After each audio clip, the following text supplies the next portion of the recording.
Oke baik, salam hormat. Selamat bertemu dengan saya, Pace Papua. Dari Papua saat ini saya menyapa saudara sekalian, saudara Nusantara dalam hal beberapa video-video yang telah viral, berita di media massa yang selalu membuat berita-berita propaganda dan berita-berita yang seharusnya tidak terjadi di tanah Papua, namun mereka putarbalikkan fakta. Untuk itu, lewat video saya ini saya mau sedikit mewakili masyarakat Papua untuk klarifikasi di mana ada beberapa berita media massa yang mereka di mana seolah-olah berbicara bahwa mereka ada di tempat di mana tanah Papua hal-hal itu terjadi. Yang kita dapat melihat yaitu beberapa kasus-kasus berita seperti berikut ini yang terjadi di daerah-daerah seperti yang ada di Kabupaten Bovendigul dan kabupaten-kabupaten yang lain, di mana di tanah Papua mereka menyatakan bahwa OPM dalam kapasitas besar dan lain-lain menyerahkan diri dan lain-lain terhadap TNI Polri dan menyatakan sikap bahwa setia kepada NKRI. Video-video ini di mana mereka berbicara seolah-olah bahwa mereka ada di tempat, padahal kami yang ada di daerah tersebut tidak pernah mendengar berita yang beredar seperti begitu. Jadi untuk saudara orang di luar sana, kalau bisa untuk ke depan, kalau bisa buat berita itu untuk mencerdaskan bangsa, bukan untuk menipu bangsa. Jadi ketika Anda buat berita-berita seperti begitu, mungkin yang mengkonsumsi itu adalah saudara-saudara kita di lain tempat seperti di Nusantara, mungkin dari Sumatera, Pulau Jawa sampai dengan Pulau Ambon, Sulawesi, Kalimantan dan lain-lain, Bali. Mungkin mereka dapat menerima hal-hal tersebut karena hal-hal tersebut berdasarkan mereka punya keyakinan bahwa NKRI itu adalah harga mati. Ya, itu video-video atau berita-berita propaganda seperti itu mereka akan konsumsi mentah-mentah dan mereka berpikir bahwa video-video itu ternyata benar. Namun di balik itu, video-video tersebut adalah video-video yang fata morgana, di mana video itu tidak pernah terjadi di tanah Papua, di mana tidak ada terjadi penyerahan senjata besar-besaran, OPM menyerahkan diri secara puluhan-puluhan ribu atau warga dan lain-lain.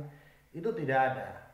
Anda bisa berpikir saja bahwa kasus Papua ini bukan orang bicara soal hal-hal yang menyangkut tahun kemarin, 5 tahun, 10 tahun yang kemarin. Namun persoalan Papua ini sudah sekitar puluhan tahun, yaitu 60 tahun lebih, dan terjadi hingga sekarang. Sehingga kasus-kasus Papua seperti begini, banyak pembunuhan, pembantaian, pemerkosaan yang dilakukan oleh pemerintah di bawah otoriter dan ditekankan dalam sistem militeristik itu terjadi di tanah Papua, dan tidak mungkin orang Papua akan seperti begitu.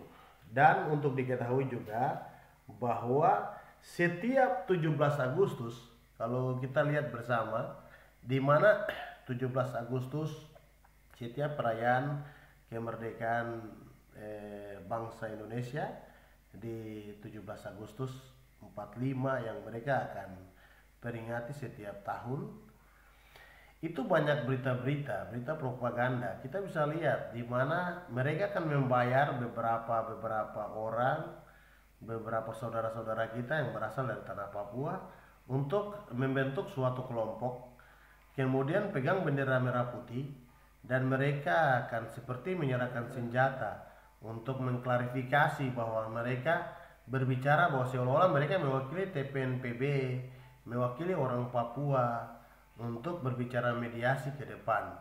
Jadi kalau menurut saya, pemerintah lakukan hal-hal seperti begini melalui media-media, ini namanya media pembodohan, pembodohan terhadap publik, terutama publik Nusantara. Kalau kami orang Papua, kami merasa bahwa media-media begini kami sudah biasa lalui hal-hal seperti begini. Namun media-media yang dibuat dan dikonsumsi oleh orang-orang Nusantara yang lain di pulau-pulau Indonesia yang lain, mereka berpikir bahwa hal-hal tersebut mungkin nyata. Padahal hal-hal itu jelas bahwa di tanah Papua tidak terjadi. Makanya beberapa video-video saya telah mengklarifikasi bahwa masalah Papua ini bukan masalah kecil, ini masalah dunia internasional. Kalau mau menyelesaikan itu luka yang dibalut itu sekitar puluhan tahun, agak susah untuk dilakukan. Sehingga untuk saya sampaikan kepada setiap media publik Indonesia, jangan kita nanti disebut bahwa media propaganda, bahwa media-media luar negeri sana, internasional itu mereka menganggap kita menutupi fakta. Akhirnya bukan penyelesaian konflik yang terjadi di tanah Papua ini bukan diselesaikan, melainkan akan selalu dipendam, disimpan, dan selalu dibuat dalam bentuk propaganda-propaganda ke depan. Sehingga saudara-saudara kita di Indonesia, di tanah yang lain, mereka berpikir bahwa masalah Papua ini masalah yang gampang, simpel, dan lain-lain.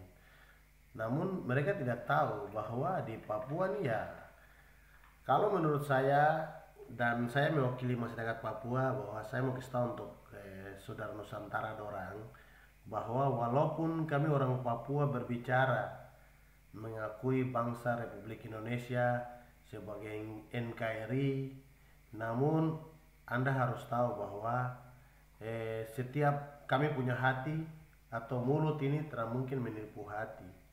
Orang Papua semua mau merdeka, untuk Anda harus ketahui. Ya, itu yang kami rasakan. Karena apa?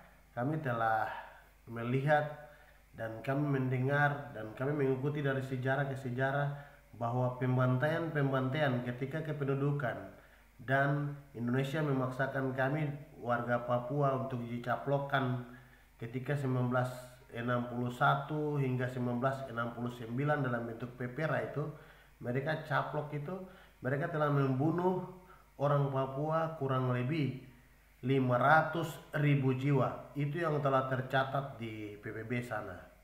Dan barang ini atau hal demikian melanggar HAM ini telah disiapkan oleh PBB, dan kita bersama akan berdoa. Kalau memang Tuhan sayang, barang ini akan terbuka, biar kita semua akan tahu bahwa kebenaran itu tidak bisa ditutupi.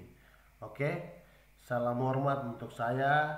Semoga video saya ini akan bisa menambah pencerahan untuk saya punya saudara-saudara orang yang ada di luar Papua, supaya jangan terlalu keluar-keluar bikin berita propaganda, berita-berita bodoh yang menipu bangsa Indonesia sendiri. Oke, hormat, salam Papua.